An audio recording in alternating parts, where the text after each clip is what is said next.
சேஷு அவர்களோட ஆக்டிங் வந்து பயங்கர, அவரை வச்சுதான் கதையை ஆக்சுவலி மூவ் ஆகுது. அவர் கேஜிஎஃப்ல ஒருத்தர் கதை சொல்லுவார் இல்லையா, அந்த மாதிரி பேட்டர்ன்ல தான் கதையே மூவ் ஆகுது. ஸோ அவருக்கு ஒரு ஃபுல் படமா இந்த படம் இருந்துச்சு.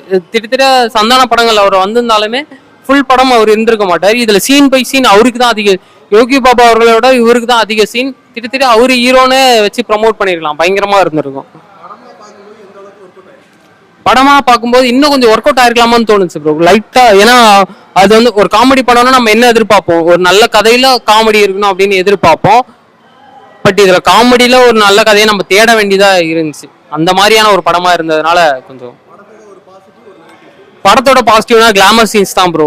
பயங்கர கிளாமர்ஸ் வந்து நிறைய இடத்துல இருக்கு. ஆனும் உட்காந்து பாக்குற அளவுக்கு பயங்கரமா இருந்துச்சு. படத்தோட மைனஸ் அப்படின்னா வந்துட்டு ஒரு ரேண்டம் வீடியோஸ் மாதிரி இருக்கு. ஸோ அது படமா எடுத்த மாதிரி தெரியல. அங்கங்க ஒரு 3 நிமிஷம் எடுத்து அதை சேர்த்த மாதிரியான ஒரு படமா இருக்கு. கொடுக்கலாம் ப்ரோ, கஷ்டப்பட்டு தான் படம் எடுக்கிறாங்க, அதனால ஒரு 10க்கு 7 கொடுக்கலாம்.